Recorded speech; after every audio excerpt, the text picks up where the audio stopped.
Assalamualaikum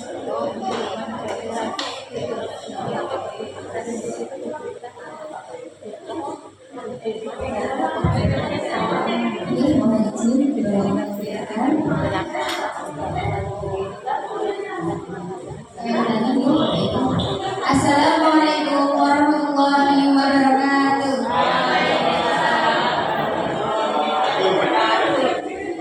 Alhamdulillah, selama ini kita masih bisa melanjutkan dan berbagi praktik baik mengenai budaya positif yang akan kita terapkan di lingkungan sekolah kita masing-masing.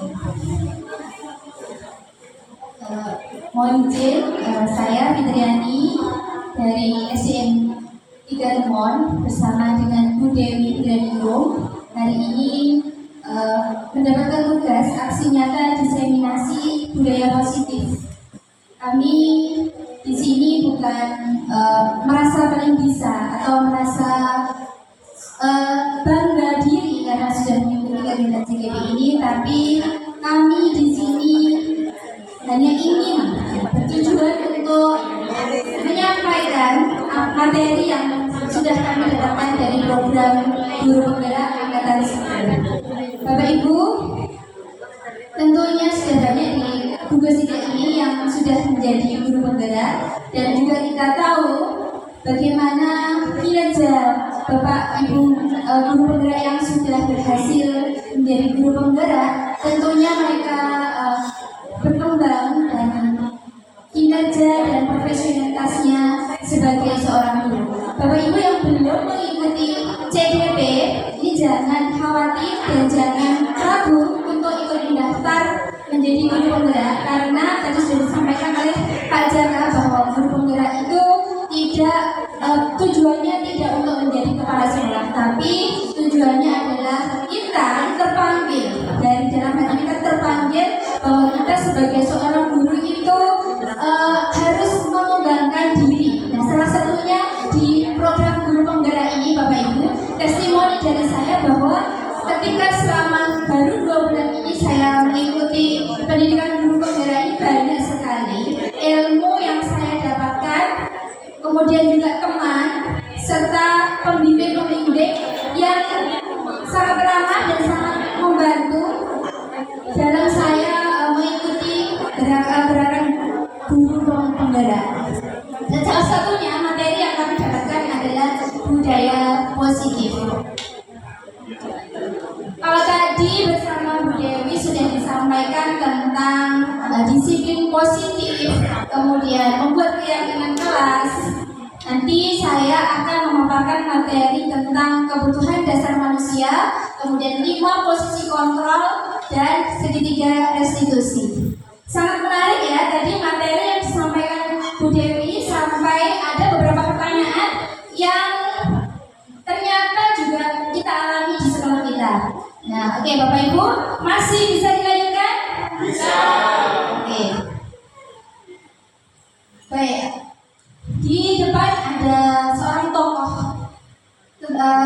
tokoh pendidikan yang sekarang menjadi panutan atau acuan dari guru-guru merdeka, yaitu Ki Hajar Dewantara. Yang kita tahu dan kita pelajari di PMM di kurikulum berubah bahwa Ki Hajar Dewantara itu mempunyai trisula pendidikan, yaitu Ing Arso Sungtulodo, Ing Madya Mawon Karso Tuturi.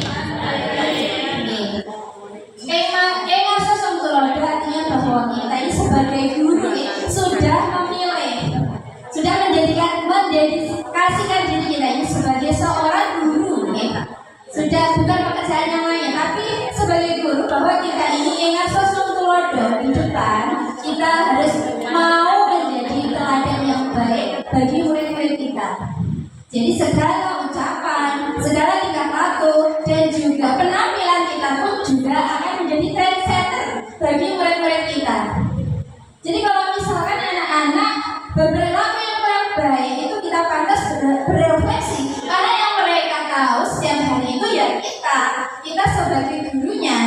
Apakah kita selama ini sudah bisa memberikan teladan yang baik bagi murid-murid kita? Kemudian Ing Madya Mawon Karso, bahwa seorang guru itu tidak hanya mendidik, mentransfer transfer ilmu pengetahuan saja, tapi juga harus membaur, merasakan apa yang murid rasakan, menuntun dan mengarahkan laku murid. Kemudian Tuturi Handayani, bahwa seorang guru itu mendukung, mendorong, memotivasi murid untuk mencapai keberhasilan, keselamatan, dan kebahagiaan. Nah, bahwa seorang murid itu sudah memiliki kodratnya masing-masing, yaitu ada kodrat alam dan kodrat zaman. Kodrat alam yaitu dimana murid itu dilahirkan, mereka dilahirkan juga tidak bisa memilih. Ya Allah, saya semoga dilahirkan di Amerika, saya dilahirkan di Jakarta, atau saya dilahirkan di Bandung misalnya. Tidak, tapi seorang murid memiliki kodrat alam, di mana dia di tempat dilahirkan, dari orang tuanya siapa, asalnya dari mana, itu semua sudah ada kodratnya. Nah, kita tinggal menuntunnya, juga tidak boleh memaksakan sesuai dengan kehendak kita, tetapi sesuai dengan kodrat alamnya. Kemudian kodrat zaman. Zaman kita dulu waktu kecil dengan zaman anak sekarang ini sama apa banyak perbedaannya, Bapak Ibu? Sangat berbeda ya. Kalau dulu teman saya waktu kecil, karena saya tinggalnya di desa dan orang tua saya juga orang yang kurang berada, TV saja dulu tuh belum punya. Tapi zaman sekarang justru malah televisi itu sudah tidak berguna ya, karena banyak anak-anak dan bahkan orang tua itu yang satu keluarga itu sudah menggunakan gadgetnya masing-masing, sehingga tidak ada interaksi atau komunikasi yang ada di dalam rumah. Jadi kita juga harus mengikuti perkembangan zaman, di mana anak dilahirkan. Kondisi anak zaman sekarang dengan zaman kita dahulu itu sudah berbeda. Sebagai guru, mau tidak mau, baik guru senior, guru yang masih muda atau guru yang tua, mau tidak mau juga harus mengikuti perkembangan zaman. Itu juga termasuk kebutuhan manusia. Kita ambil contoh perbandingannya dengan hidup tumbuh-tumbuhan seorang petani. Jadi di sini guru diibaratkan petani, bahwa petani itu mereka menanam padi, kemudian merawatnya, hanya merawatnya, karena yang menumbuhkan, yang membuat padi itu berhasil itu sang pencipta. Tapi petani ya merawatnya, kemudian menyiangi rumputnya, memberi pupuk. Nah, sama seperti itu. Tugas sebagai guru itu kita adalah mendidik anak-anak kita, kemudian menuntun, mengarahkan, dan mengembangkan potensi dan bakat mereka. Karena bakat anak itu sudah ada sejak lahir. Jadi kita tinggal menuntun dan mengarahkannya ke arah yang lebih baik. Next, Pak. Guru dan petani. Ketika guru memahami kebutuhan apa yang mendasari perilaku murid, dan guru berusaha menuntun dan mendukung murid dalam memenuhi kebutuhannya secara positif, pada hakikatnya guru tersebut ibarat seorang petani yang sedang berusaha memahami kebutuhan masing-masing tanaman. Dia berusaha memenuhi kebutuhan tanaman tersebut agar dapat tumbuh dengan subur dan maksimal. Lanjut, Pak.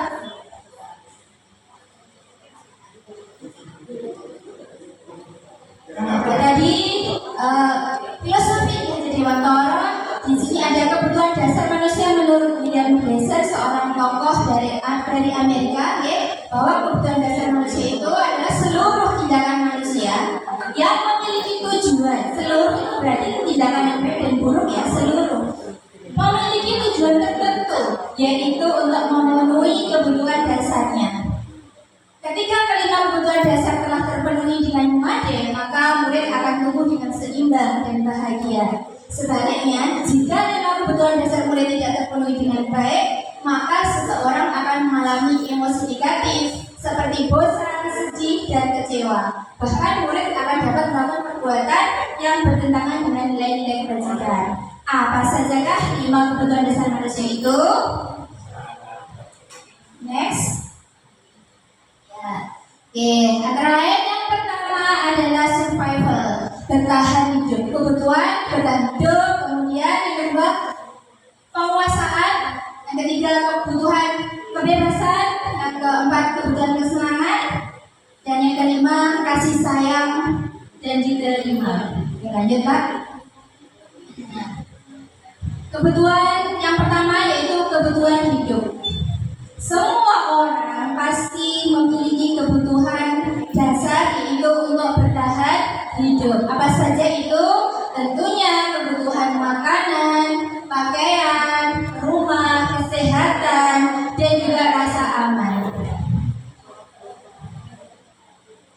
Nah, murid kita juga punya kebutuhan dasar yang disebutkan tadi, kebutuhan dasar bertahan hidup. Jadi ketika di sekolah ada anak seperti Joni tadi, dia mengambil makanan temannya di waktu jam istirahat secara paksa.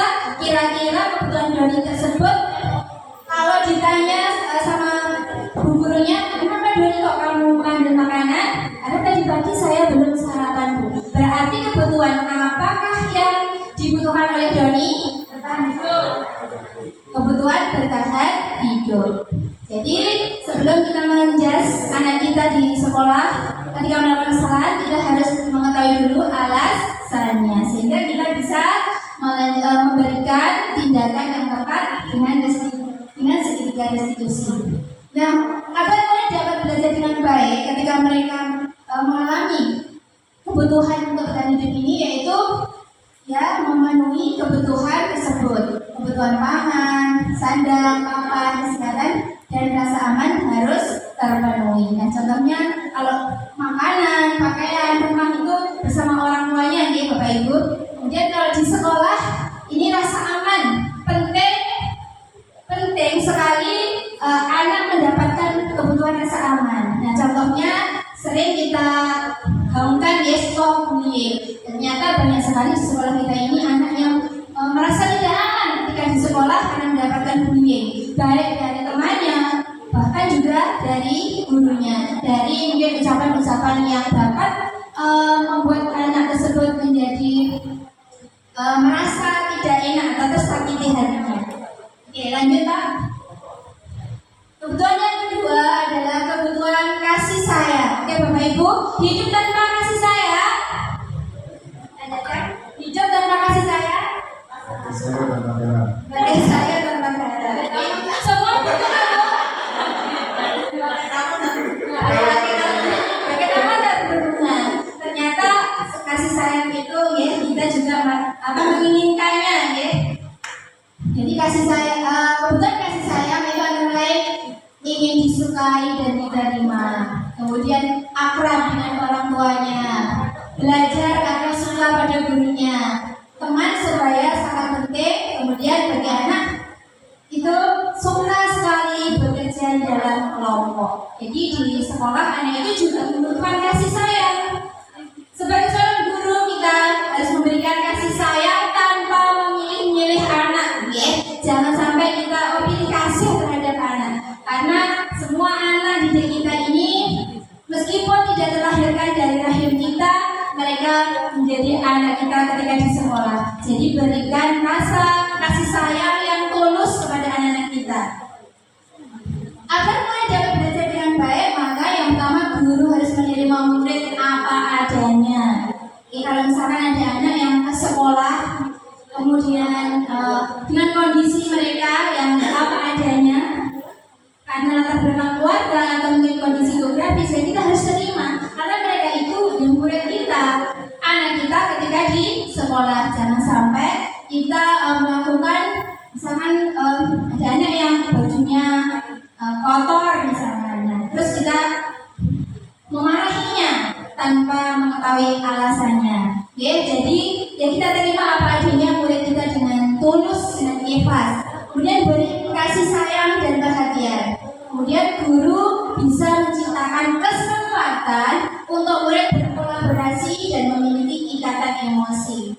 Jadi dalam kegiatan pembelajaran kita berikan kesempatan kepada murid untuk berkolaborasi dengan model pembelajaran diskusi misalnya, ya. Kemudian bekerja kelompok, membuat proyek atau bergotong royong di sekolah. Itu dapat memenuhi kebutuhan anak yang membutuhkan kasih sayang dan rasa ingin diterima. Kemudian anak ini belajar karena suka pada gurunya. Nah, ini juga dapat menjadi motivasi anak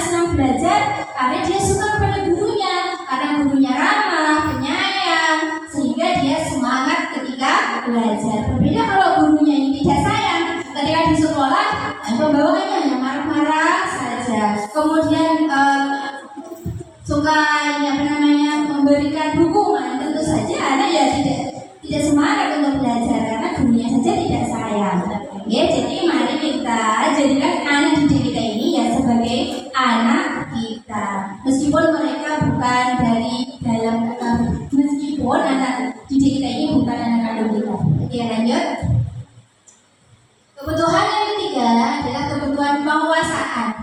Jadi kebutuhan-kebutuhan yang 5 dasar ini tidak hanya bagi murid ya Bapak Ibu, tapi juga bagi Bapak Ibu guru dan juga seluruh manusia, yaitu mempunyai kebutuhan penguasaan, ingin menjadi pemimpin, kemudian ciri-cirinya mengamati sebelum mencoba hal baru, merasa kecewa bila melakukan kesalahan, sangat rapi dan sistematik, kemudian ingin mencapai yang terbaik. Jadi ada ya Bapak Ibu murid-murid kita yang berperilaku seperti itu. Ternyata mereka mempunyai kebutuhan penguasaan.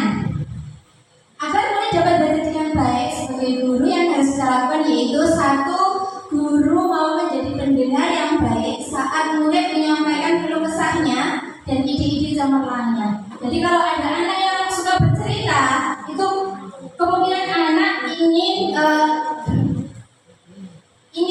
menunjukkan kemampuannya, skillnya. Jadi kalau ada anak yang mempunyai ide-ide atau punya cerita, itu yang kita harus mau mendengarkan keluh kesahnya. Kemudian yang kedua, memberi penghargaan akan pencapaiannya. Kemudian yang ketiga, memberi kesempatan murid untuk membuat keputusan penting dalam hidupnya dan tidak merasa dikontrol oleh sistem sekolah. Nah, ini salah satunya dengan keyakinan kelas. Jadi kita beri kesempatan kepada anak-anak untuk membuat nilai keyakinan kelas secara bersama-sama, sehingga ketika mereka melakukan kesalahan mereka dapat mempertanggungjawabkannya sesuai dengan kesepakatan bersama. Kemudian yang keempat, beri kesempatan murid untuk menjadi pemimpin dalam sebuah kegiatan. Kemudian yang kelima, beri kesempatan untuk mencoba hal-hal baru. Jadi perlu di sekolah kita memberikan kesempatan kepada semua murid. Jangan misalkan yang menjadi pemimpin upacara hanya itu saja. Kita beri kesempatan kepada anak yang lainnya karena ternyata setiap anak itu mempunyai kebutuhan penguasaan. Oke, kita lanjutkan, Pak. Kebutuhan yang keempat, kebutuhan akan kebebasan.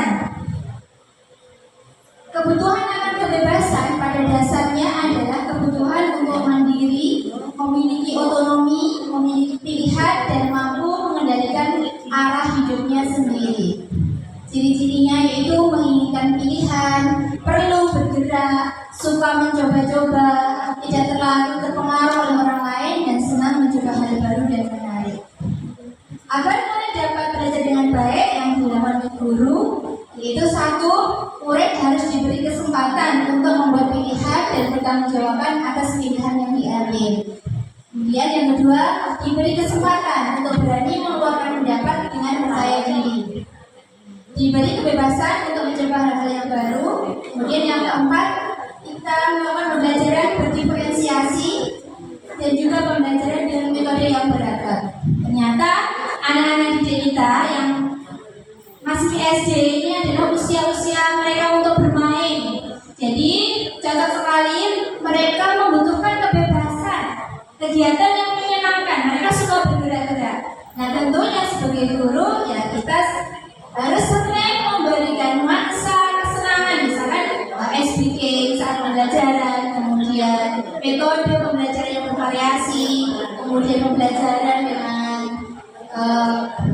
game-based learning, pembelajaran dengan permainan, pembelajaran yang membuat anak bergerak dengan leluasa. Nah, sering harus kita ciptakan seperti itu untuk memenuhi kebutuhan kebebasan dalam diri anak. Oke, lanjut Pak. Terakhir, yang kelima adalah kebutuhan kesenangan. Masukkan kegiatan yang menyenangkan pada pembelajaran di kelas. Kemudian guru membagi informasi tentang hal apa yang anak sukai, rancang kegiatan pembelajaran yang berbasis permainan. Nah, ciri-cirinya di sini anak ingin menikmati apa yang dilakukan. suka bergurau, lucu, dan menggemaskan, dan suka permainan. Oke, lanjut Pak.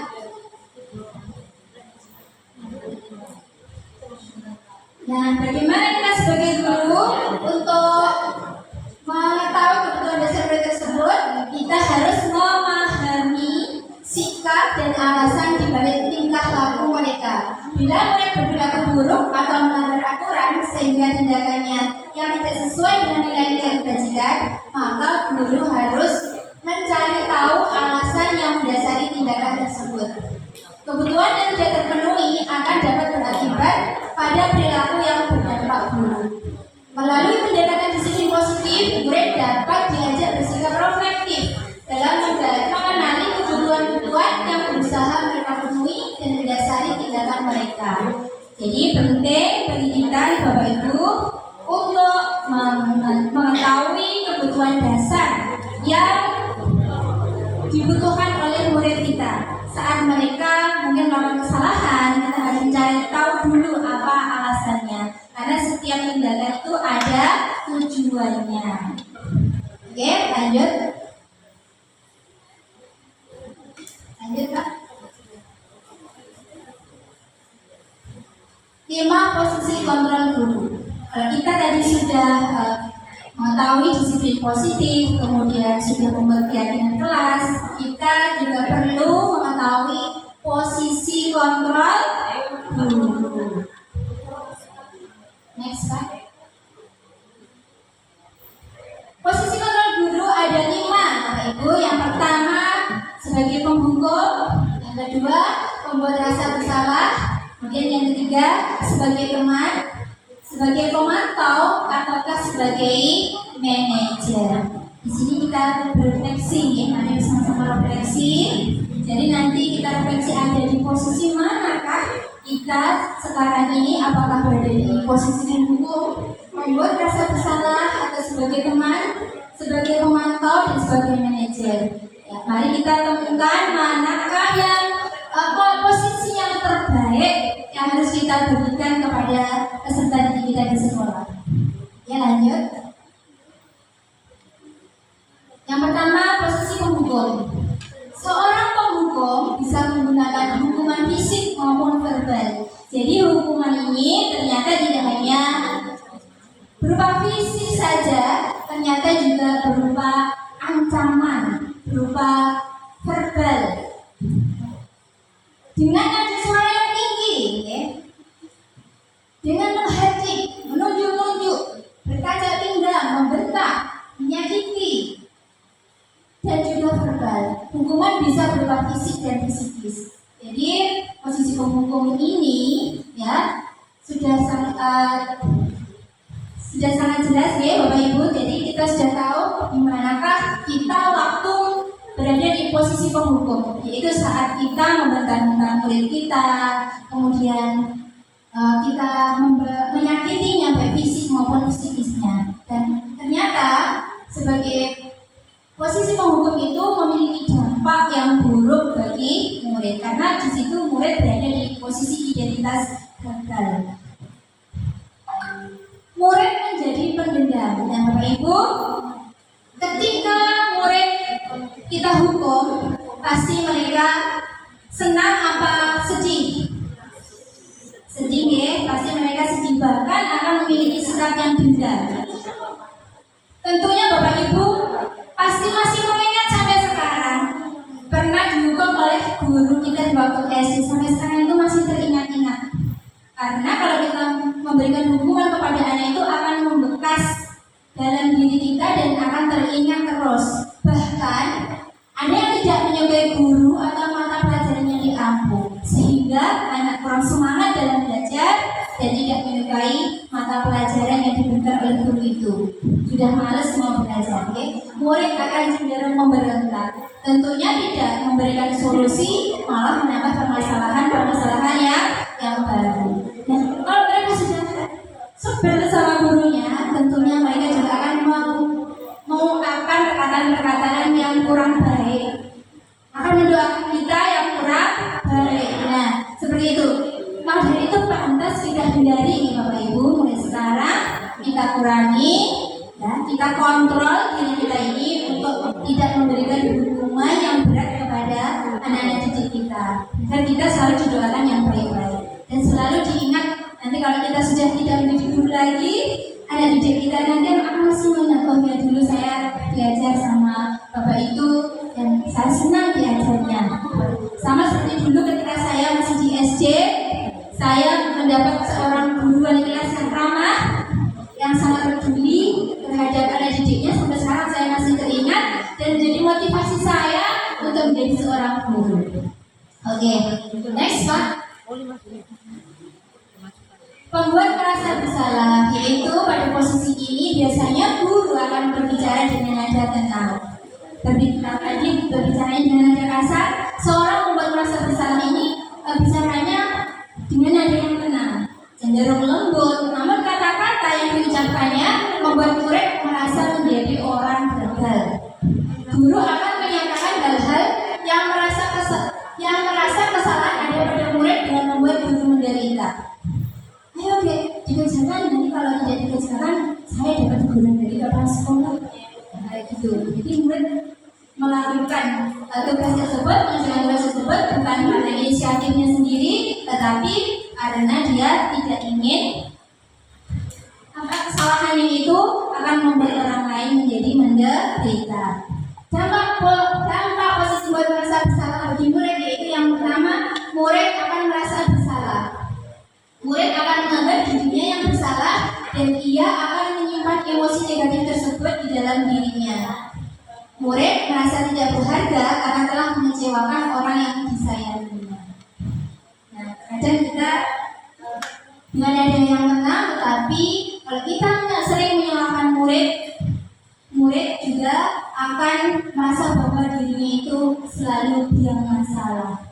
Oke, jadi kalau kita mengucapkan perkataan kepada murid kita, ya kita ucapkan dengan ucapan-ucapan yang positif. Oke, lanjut. Posisi sebagai teman. Nah, pada posisi ini guru berbicara dengan ramah, bersenda gurau agar menjaga suasana tetap santai, tidak menyakiti murid. Namun akan tetap berupaya mengontrol murid melalui persuasi. Posisi teman bisa positif dan bisa juga negatif. Positif karena akan terjadi hubungan yang baik antara guru dan murid. Ternyata kalau kita di sekolah itu ramah, kemudian berbicaranya menyenangkan, itu akan membuat murid kita menjadi nyaman dalam belajar. Namun ternyata ada sisi negatifnya, yaitu yang pertama, murid merasa nyaman dan senang. Sisi positif ya, identitas yang tercipta adalah identitas yang berhasil. Namun karena merupakan dorongan eksternal akan menimbulkan faktor ketergantungan dari murid kepada orang tertentu. Murid hanya akan berperilaku baik kepada orang tertentu saja. Nah, ini ternyata sering kita alami ya. Kenapa kok ketika dulu saya ajar misalkan anak kok tapi sekarang kok di kelas berikutnya kok dia berubah ya. Nah, ternyata di sini kita perlu refleksi. Nah, misalkan kalau dulu kita bersikap ramah, kemudian kita tunjukkan kasih sayang, ternyata itu juga masih ada dampak negatifnya kepada murid, yaitu murid akan mengalami ketergantungan dengan kita. Ketika dia melakukan kesalahan, kita hanya bilang tidak apa-apa, besoknya diulangi lagi ya. Nah, seperti itu misalnya. Nah, itu murid akan merasa nyaman dan senang. Tetapi ketika nanti murid itu tidak bersama kita, dia tidak akan mau berperilaku baik kepada orang lain. Ya, karena sudah merasakan kenyamanan dengan guru tersebut. Lalu pada posisi mana kalau dari tadi penghukum, kemudian membuat merasa bersalah, kemudian teman, dan yang selanjutnya adalah lanjut Pak, posisi pemantau. Pada posisi ini guru berbicara dengan nada datar. Guru mengarahkan murid berdasarkan peraturan atau konsekuensi, mengadakan penghitungan, cek atau data untuk mengontrol murid. Di sini guru sebagai pemantau, dia sudah punya senjata ya, yaitu keyakinan kelas, senjatanya yang keyakinan kelas.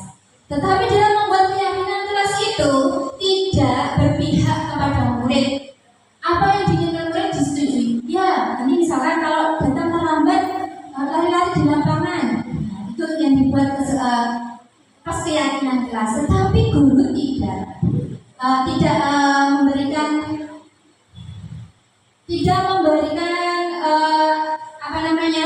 pengawasan terhadap keyakinan kelas tersebut. Misalnya disetujui aja, tapi padahal keyakinan kelas tersebut kalau menyuruh anak untuk lari di lapangan itu akan membuat anak tersakiti apa tidak? Iya kan? Ya, jadi ketika kita membuat keyakinan kelas itu ya jangan sampai memberatkan anak. Misalkan kalau nanti kita mengerjakan PR, menulis surat anak 100 kali misalkan. Nah, kira-kira memberatkan anak apa tidak? Iya, tentunya. Ketika kita membuat keyakinan kelas ya kita sebagai guru ya harus bisa mengendalikan, bisa mengawasi apakah itu nanti memberatkan murid atau tidak. Nah, di sini seorang posisi pemantau itu dia hanya mengendalikan, misalkan ada peraturan, kamu tidak memakai topi saat upacara. Ayo membersihkan halaman kelas. Itu adalah posisi pemantau karena sudah tertulis di dalam peraturan atau konsekuensi. Dampak bagi murid yaitu tercipta identitas positif pada murid. Yang murid identitasnya positif karena dia memahami, ya dulu saya membuat keyakinan seperti itu, dan saya harus bertanggung jawab.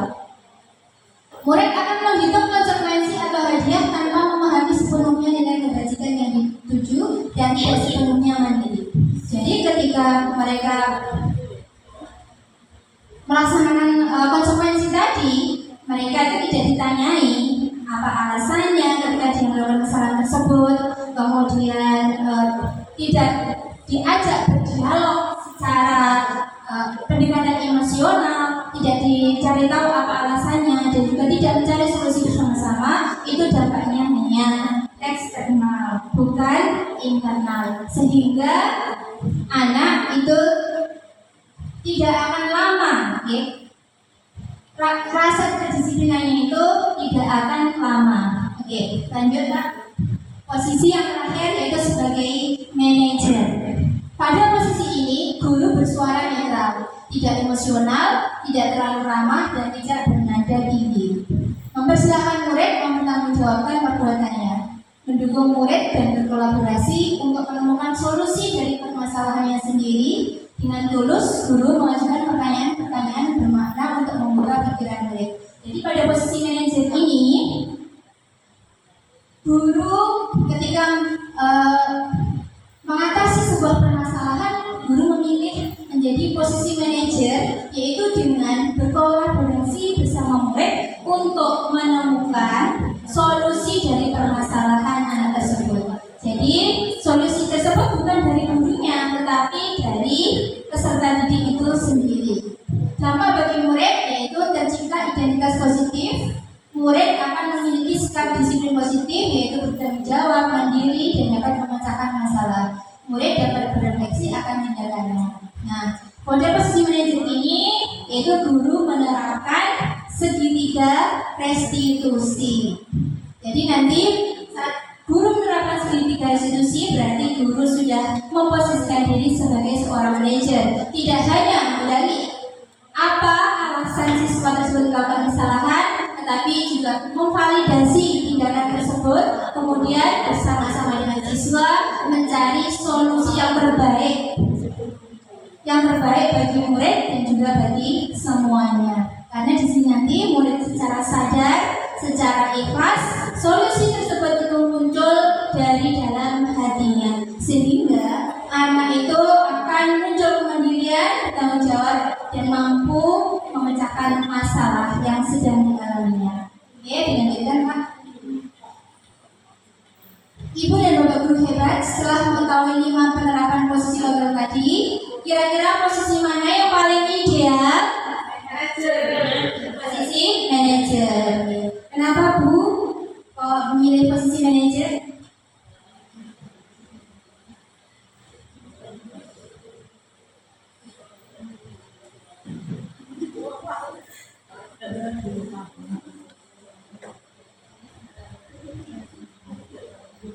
Ya, bagaimana Bu Wahyu?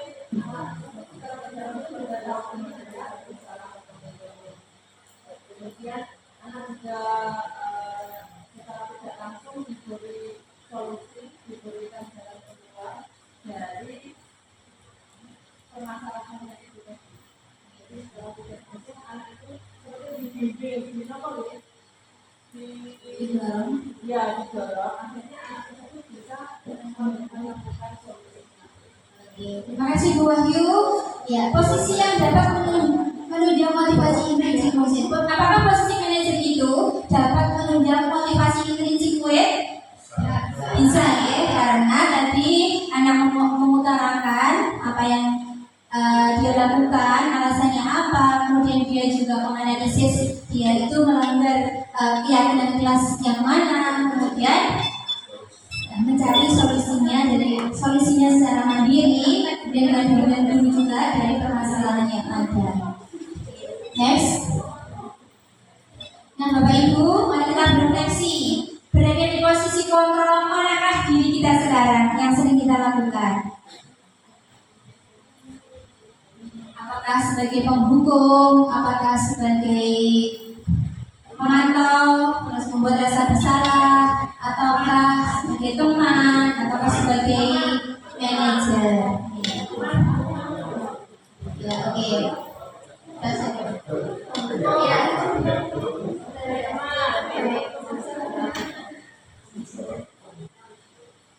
Posisi kontrolnya bermacam-macam, tapi lebih dominan sebagai teman.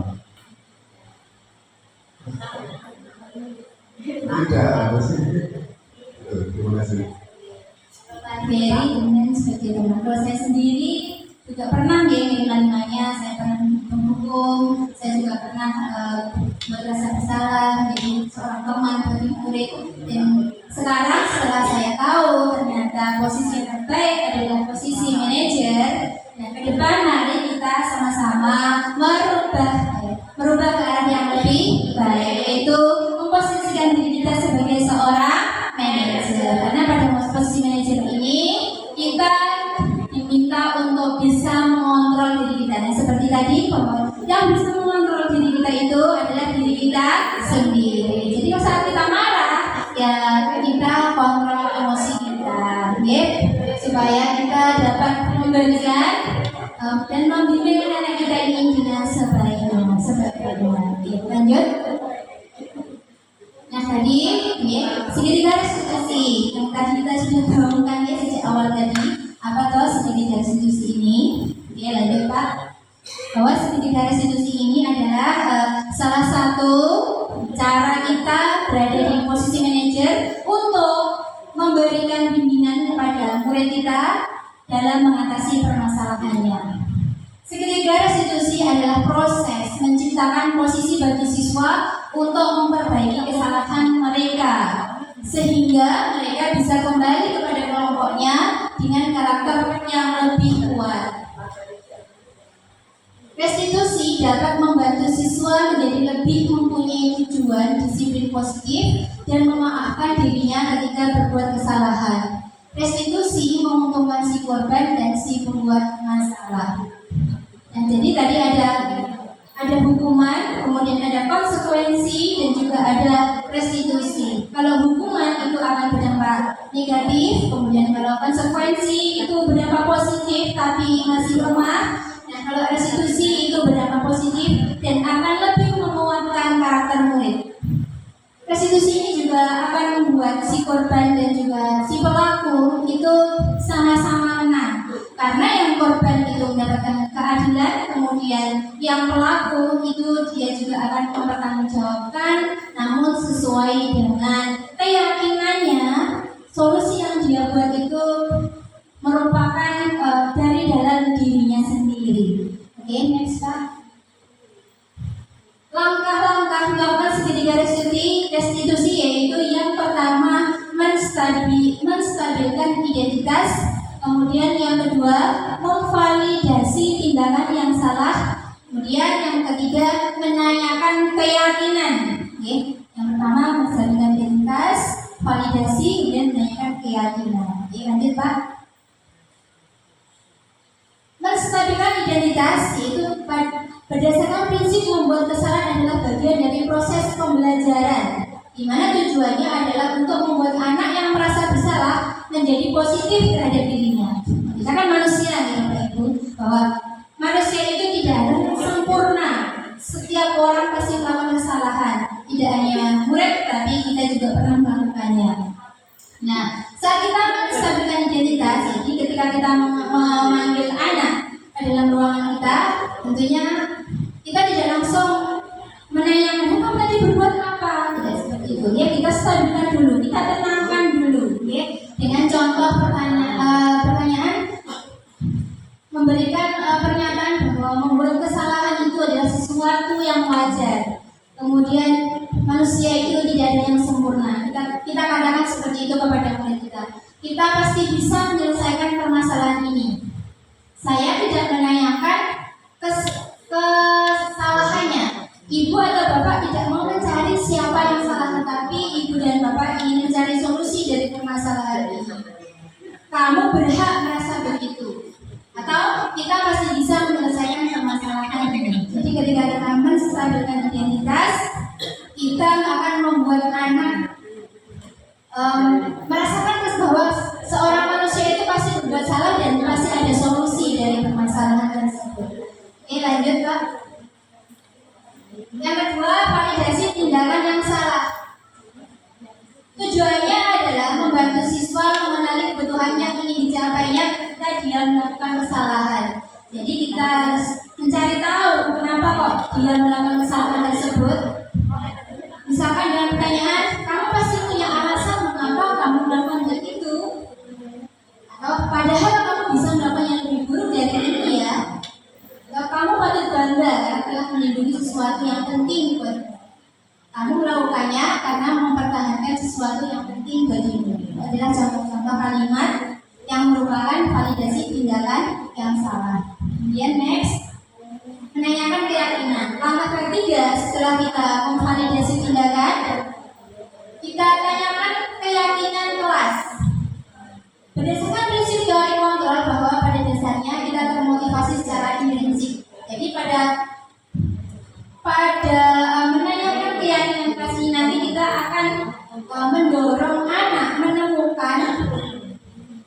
menemukan kesalahan yang dilakukan itu dan mencari solusi serta mengaitkan dengan keyakinan kelas. Sedangkan pertanyaannya adalah apa keyakinan kelas kita, nilai-nilai apa yang telah disepakati bersama, seperti apa gambaran sebuah kelas yang ideal menurut kamu, kamu ingin menjadi orang seperti apa. Nah, itu adalah contoh-contoh pertanyaan ketika menanyakan keyakinan. Lanjut Pak.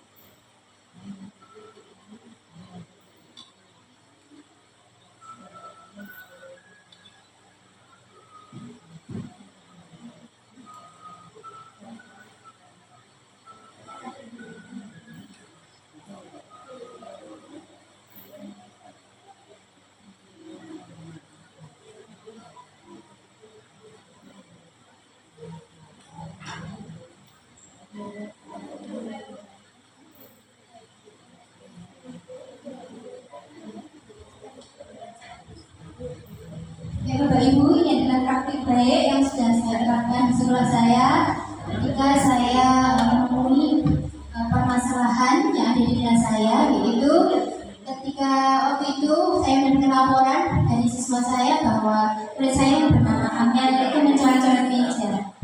Kemudian saya memanggil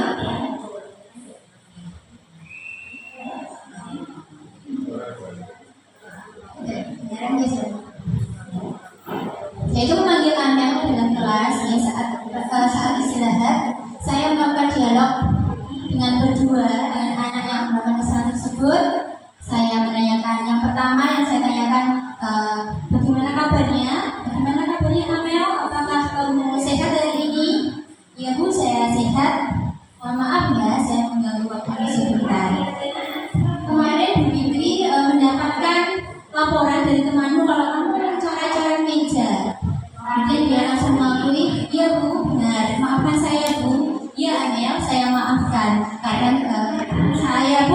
guru juga pernah melakukan kesalahan, tentunya wajar bagi seorang manusia pernah melakukan kesalahan.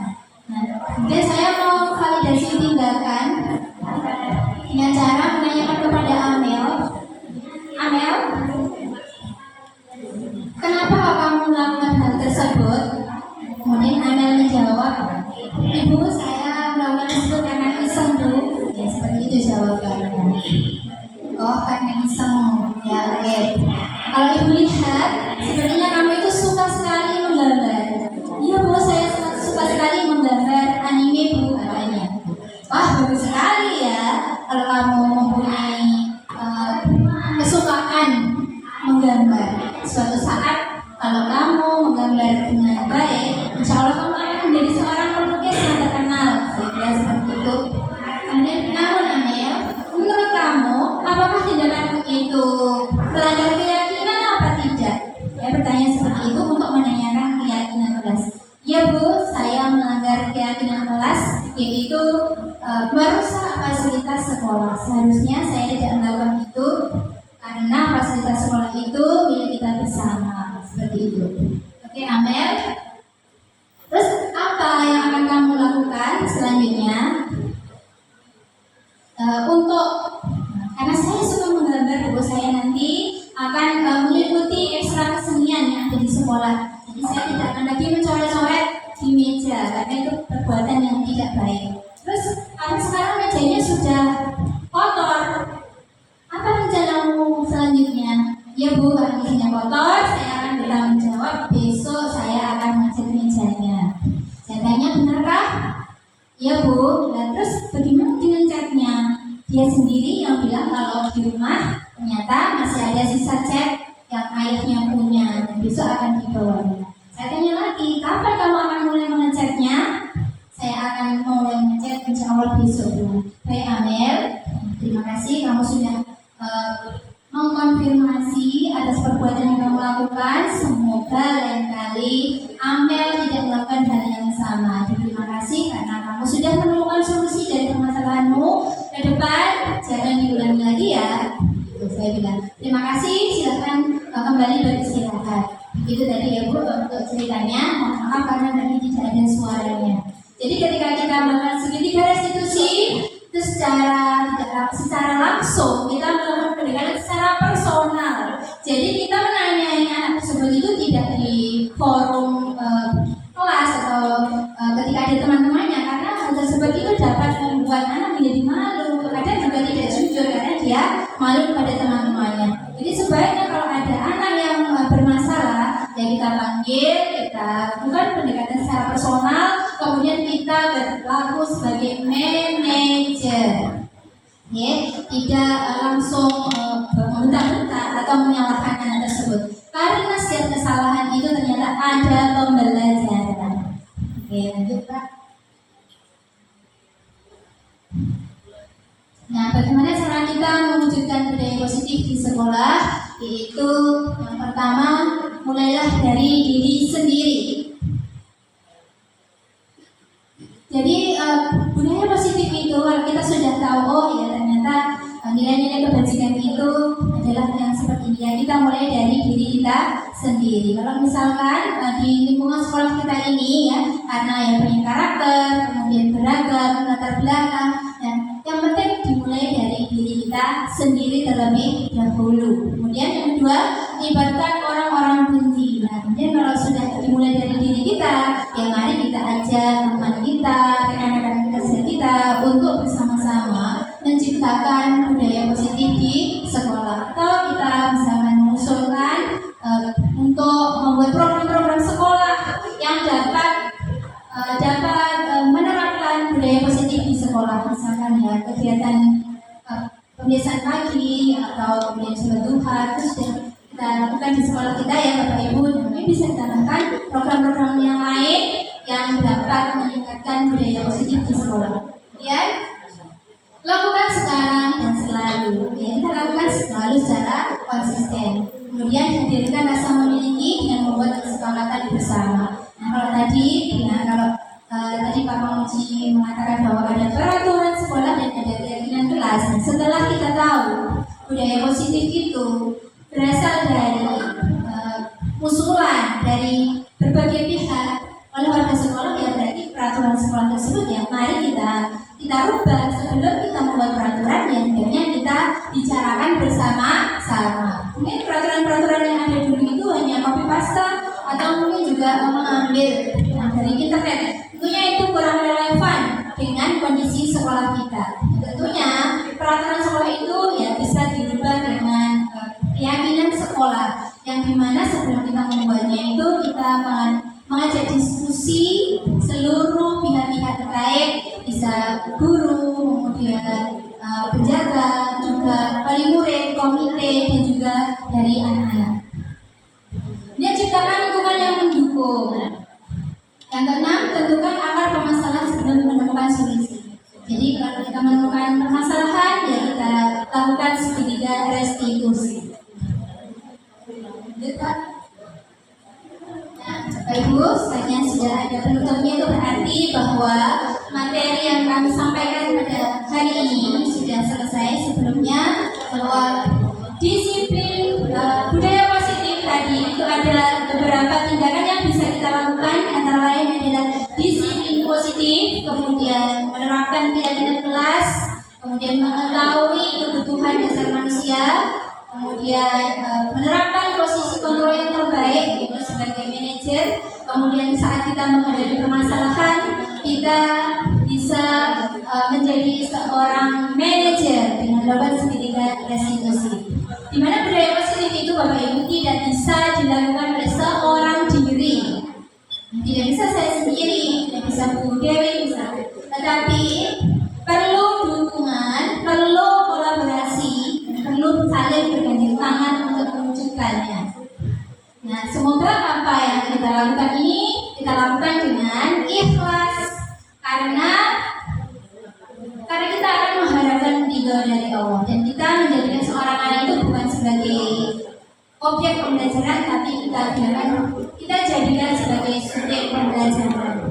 Nah, semoga apa yang kita lakukan ini, ya Bapak Ibu, dapat mewujudkan budaya positif di sekolah sehingga nanti dapat membawa anak-anak kita di masa yang akan datang menjadi anak yang berbudi luhur, berkarakter, dan berkualitas, kemudian menjadi anak yang selamat dan bahagia sesuai dengan tujuan pendidikan nasional. Oke.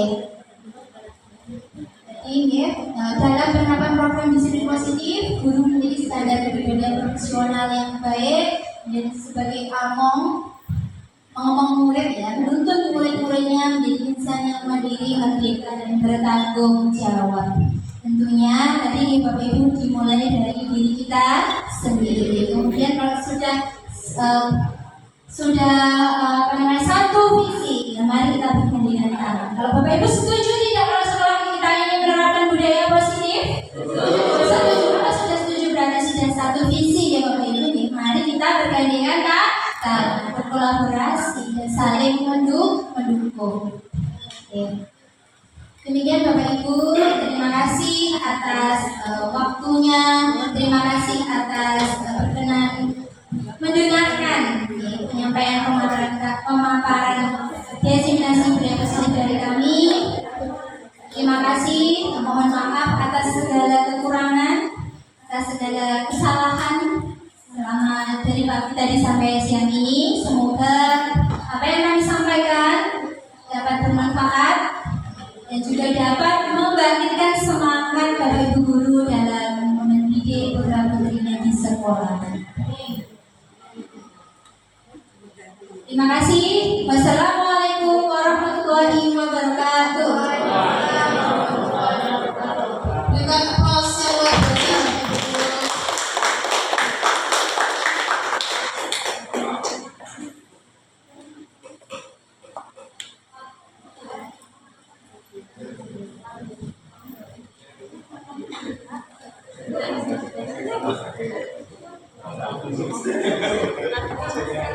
Kung ano sabi ko?